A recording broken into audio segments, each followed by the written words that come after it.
Good morning बच्चों, sunrise education academy Samdari में आपका स्वागत है। आज हम बच्चों पढ़ने जा रहे हैं स्वामी केशवानंद के बारे में। जो हमने लेसन पढ़ा था वो लेसन हमारे कंप्लीट हो चुका था और आज हम जो है उसी पाठ के जो प्रश्न उत्तर हैं वो पढ़ेंगे। प्रश्न उत्तर में सबसे पहले जो है अभ्यास प्रश्न, जिसमें वस्तुनिष्ठ प्रश्न जो हैं उन्हें हम पढ़ेंगे। बाल्यावस्थायां स्वामी केशवानंदस्य नामास्ति, यानी बाल्यावस्था में यानी बचपन में जो स्वामी केशवानंद थे उनका क्या नाम था। तो इसका जो आंसर होगा वो वीरमा। बाल्यकाले स्वामी केशवानंदः आसीत्, अर्थात बाल्यकाल में स्वामी केशवानंद क्या थे? पशुचारक, चाय विक्रेता, राजसेवक, रजक प्रक्षालक यानी पशुचारकः। मातु निधन समय वीरमा आसीत्, यानी जब उनकी माता की मृत्यु हुई थी तो उस समय वे कैसे थे? शिशु, किशोर, युवा या प्रौढ़? तो इसका जो उत्तर होगा वो होगा किशोर। संस्कृत माध्यमे तु कस्य शिष्यत्वेन वीरमा अंगीकृतवान्, यानी संस्कृत का अध्ययन करने के लिए जो केशवानंद या वीरमा जो थे वे किसके शिष्य बने?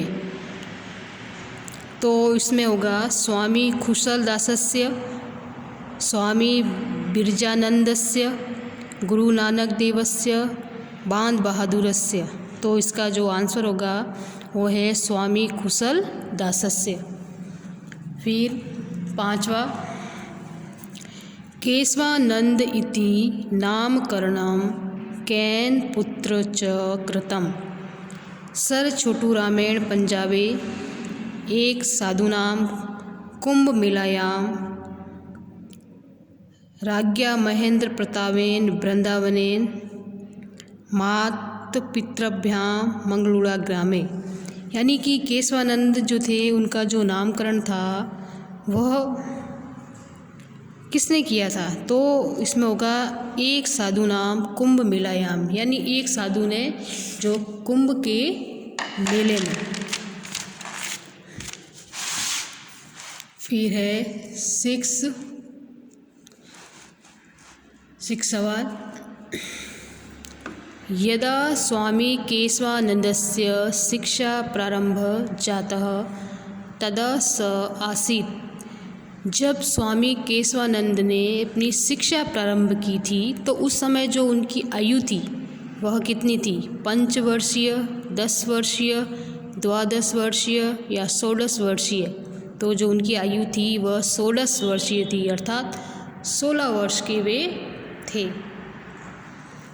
फिर है स्वामी केशवानंदस्य आसीत् स्वतंत्रता, शिक्षाविद, समाज सुधारक इति सर्वमपि, यानी कि स्वामी जो केशवानंद थे वे स्वतंत्रता प्रेमी भी थे, शिक्षाविद भी थे और समाज सुधारक भी थे।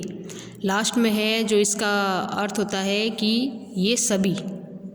तो लास्ट में आपको ये या तो ये लिख देना द, नहीं तो फिर ये तीनों ही आप लिख देना। फिर है आठवां, स्वामी केशवानंदस्य संसद सदस्य अपरिवर्तः। स्वामी केशवानंद जो थे वह संसद के सदस्य कितनी बार बने थे? एकम वारम राज्यसभायाम, एक वारम लोकसभायाम, द्विवारम राज्यसभायाम, त्रिवारम लोकसभायाम। तो इसका आंसर होगा द्विवारम राज्यसभायाम, यानी कि वे राज्यसभा के जो सदस्य हैं वे 2 बार बने थे। इसके बाद में फिर हम पढ़ेंगे लघुतरात्मक प्रश्न। लघुतरात्मक प्रश्न में पहला है प्रश्न, स्वामी केशवानंदस्य जन्म कदा अभवत्, अर्थात स्वामी केशवानंद का जन्म कब हुआ था? तो स्वामी केशवानंदस्य जन्म पौष मासे 1940 तमे विक्रम संवत्सरे ईस्वी 1883 वर्षे अभवत्। अर्थात स्वामी केशवानंद का जो जन्म था वह पौष महीने की 1940 विक्रम संवत और 1883 ईस्वी को हुआ था। फिर है दूसरा, स्वामी केशवानंदस्य माता पित्रो नाम किम। स्वामी केशवानंद के माता पिता का क्या नाम था? तो अस्य मातु नाम सारा इति, पितुस्य नाम ठाकुर सी ढाका इत्यास्ति। यानी कि इनकी माता का नाम तो सारा था और इनके पिता का नाम ठाकुर सी ढाका था। फिर है तीसरा, स्वामीन संस्कृता अध्ययनम कुत्र अभवत्। यानी कि जो केशवानंद स्वामी जो थे उन्होंने संस्कृत का अध्ययन कहाँ पे किया? तो स्वामीन संस्कृता अध्ययनम हरिद्वारे अमृतसरे च अभवत्। तो स्वामी ने संस्कृत का अध्ययन हरिद्वार के अमृतसर में किया था। उसके बाद में केशवानंदेन संस्कृत पाठशाला कुत्र स्थापिता। यानी कि केशवानंद ने संस्कृत पाठशाला कहाँ स्थापित की थी? तो स्वामी केशवानंद ने संस्कृत पाठशाला अबोहर नगर में स्थापित की थी।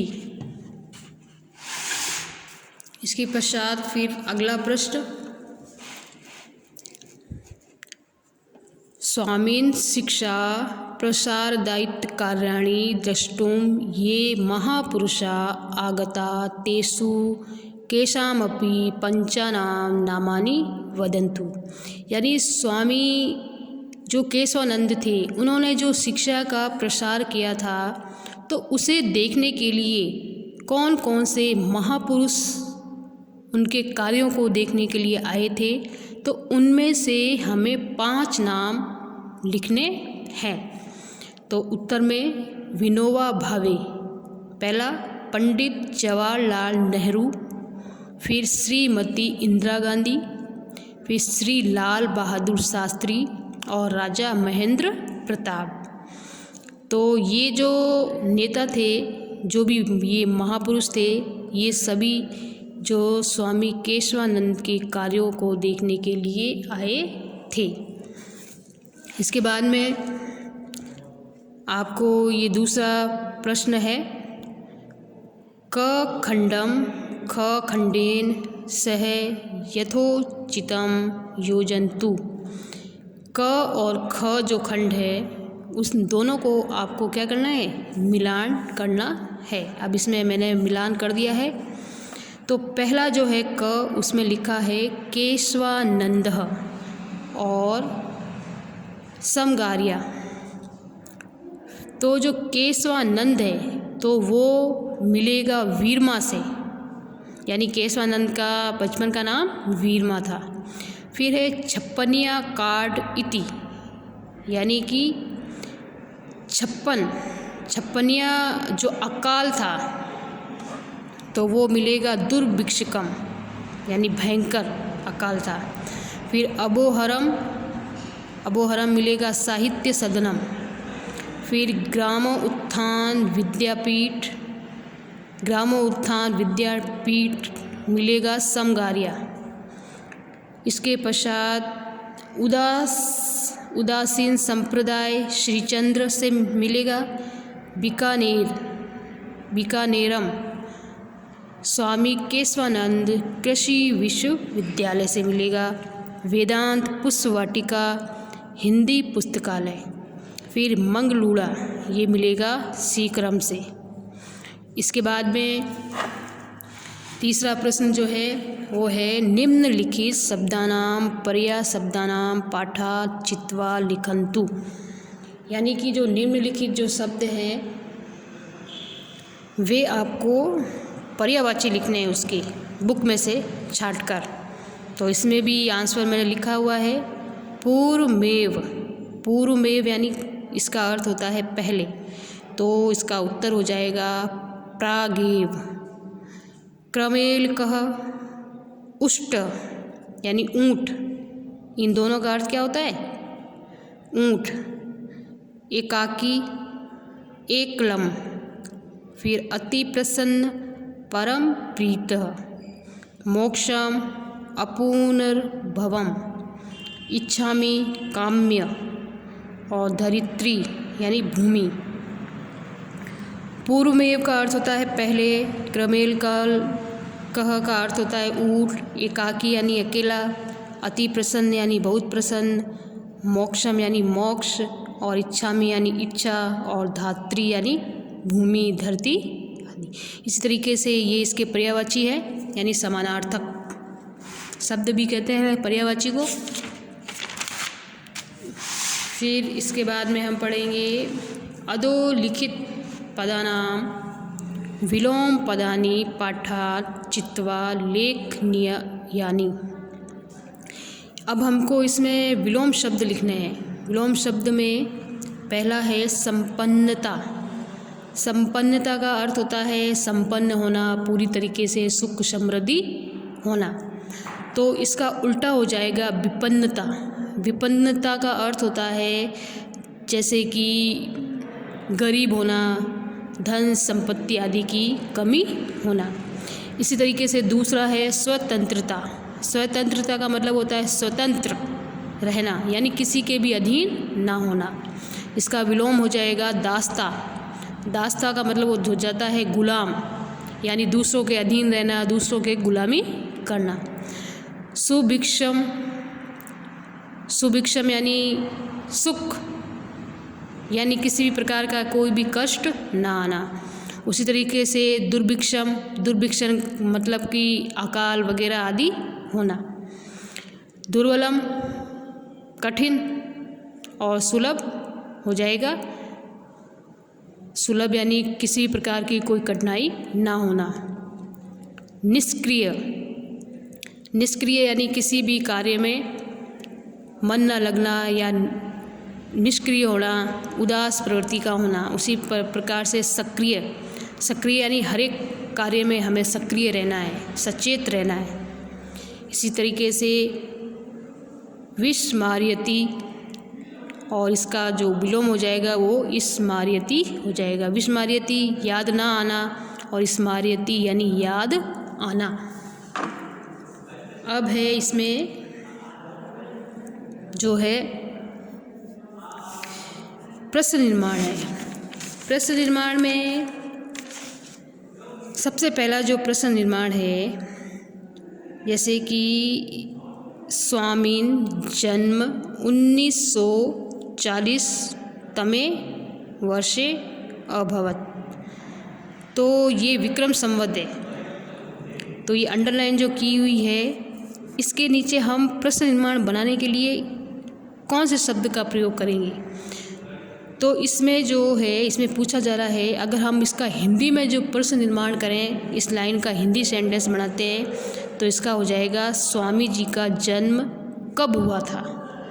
तो कब, कब यानी कदा। तो इसका प्रश्न निर्माण हो जाएगा स्वामी जन्म कदा अभवत्। इसी प्रकार से दूसरा है मातु नाम सारा इत्यास्ति। मातु नाम सारा इत्यास्ति, माता का नाम सारा था। तो मातु, मातु जो है ये विभक्ति है, तृतीय विभक्ति है। तो इसमें हमें किम शब्द की तृतीय विभक्ति का प्रयोग करना है। तो इसमें किम शब्द की जो तृतीय विभक्ति है वो हो जाएगी कस्या। कस्या नाम सारा इत्यास्ति यानी कि किसका नाम सारा था। तो इसे ये इसका प्रश्न निर्माण बन जाएगा। इसी प्रकार से तस्मिन् दुर्भिक्षे जीवनम दुर्भरम आस्ति यानी कि उनका जो जीवन था वह जीवन जीना भी क्या हो गया था, दुर्भर हो गया था। तो तस्मिन की जगह यहाँ पे आ जाएगा कस्मिन। प्रश्न निर्माण जब हम करेंगे तो यहाँ पे कस्मिन आ जाएगा।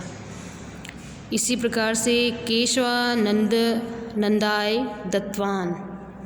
केशवानंदाय ये है चतुर्थी विभक्ति एक वचन, तो हमें किम शब्द की चतुर्थी विभक्ति एक वचन का यहाँ प्रयोग करना है, कस्मै दत्तवान। अब है अगला, केशवानंद द्विवारम राज्यसभायां सदस्य आसीत्। यानी कि केशवानंद 2 बार राज्यसभा के सदस्य थे। तो हम इसका प्रश्न निर्माण जो है करेंगे, तो वह कितनी बार, तो कति, तो कितने के लिए हो जाएगा, द्वि की जगह पे कति आ जाएगा। तो इसका जो प्रश्न निर्माण बन जाएगा, केशवानंद कतिवारं राज्यसभायां सदस्य आसीत्। तो ये आपका प्रश्न निर्माण हो गया है, द्वि की जगह कति, कितने। फिर है कुप्रथानां निवारणे संलग्न आसीत्। केषां निवारणे संलग्न आसीत्। तो कुप्रथानां जो है षष्ठी विभक्ति बहुवचन है। तो हमें यहाँ पे किम शब्द की षष्ठी विभक्ति बहुवचन का रूप होगा केषां। तो यहाँ प्रश्न निर्माण करते समय केषां आएगा, केषां निवारणे संलग्न आसीत्। तो ये जो थे प्रश्न उत्तर, ये आपके पूरे हो गए हैं। ये आपको अपनी कॉपी में पूर्ण करने हैं। इसके बाद में है आपका गृह कार्य। गृह कार्य में आपके वो जो मैं प्रश्न दे रही हूँ उसके आपको आंसर लिखने हैं। जैसे कि पहला प्रश्न है, मरु प्रदेशे व्याप्तानां मृत्यु भोजनां बाल विवाह नार्या उत्पीड़नां योतक प्रथादीनां कुप्रथानां निवारणाय सदैव कः चेष्टा आसीत्। इस प्रश्न का अर्थ ये है कि मरु प्रदेश में व्याप्त मृत्यु भोज, बाल विवाह, नारी के ऊपर जो अत्याचार हैं और दहेज प्रथा, इस तरह की जो कुप्रथाएं थी, तो इसका निवारण के लिए या इन्हें रोकने के लिए किसने प्रयास किए। तो आंसर में इसका आंसर मैंने लिख दिया है, स्वामी केशवानंदस्य सचेष्टा आसीत्। यानी स्वामी केशवानंद ने इन्हें रोकने का प्रयास किया। अब इसके बाद में जो दूसरा प्रश्न है, केशवानंदस्य मातु नाम किम आसीत्। केशवानंद की माता का क्या नाम था। तो अब इसका आंसर आप स्वयं लिखेंगे। फिर है, स्वामी केशवानंदस्य पितु नाम किम आसीत्। स्वामी केशवानंद के पिता का क्या नाम था। तो स्वामी केशवानंद के पिता का नाम आपको लिखना है। फिर है, केशवानंदस्य कति वर्षकल्पः आसीत् यदा तस्य पिता दिवङ्गतः। यानी केशवानंद कितने वर्ष के थे जब उनके पिता का देहांत हो गया था। फिर है, स्वामी केशवानंदस्य जन्म कुत्र अभवत्। स्वामी केशवानंद का जन्म कहाँ पर हुआ था, उस स्थान का नाम लिखना है जहाँ पे उनका जन्म हुआ था। विक्रम संवत 1956 तमे आगतः दुर्भिक्षः केन नामान। यानी विक्रम संवत 1956 में जो अकाल पड़ा था उस अकाल का नाम आपको लिखना है। परोपकारायाम केषां विभूत्या भवन्ति। यानी जो दूसरों की भलाई करने के लिए जो संपत्ति होती है वे किसकी होती है। तो वे आपको उसका जो आंसर होगा वो आपको यहाँ पे लिखना पड़ेगा। तो ये सारे आंसर हैं जो आपको बुक में से मिल जाएंगे और मैंने पूरा लेसन भी आपको पढ़ा दिया है, तो आपको इसके उत्तर ढूंढने में कोई भी तकलीफ़ नहीं होगी। ये सारे जो आंसर हैं मैंने बुक वैसे अलग से बना के आपको दिए हैं, तो आपको इनके आंसर लिखने हैं। पाठ आपको मैंने पढ़ा दिया था, उस पाठ में भी इन सभी प्रश्नों के जो आंसर हैं वो आपको मिल जाएंगे। तो अपना जो ये लेसन था स्वामी केशवानंद, ये पाठ जो है वो अब पूरा कंप्लीट हो चुका है। अगर इस लेसन में आपको कोई समस्या लगती है तो आप डाउट क्लास हमारे विद्यालय में शुरू हो चुकी है, तो आप प्लीज़ डाउट क्लास में आइए और जो भी आपकी समस्या है उस समस्या को आप बताइए और हम उसको आपको निवारण करेंगे।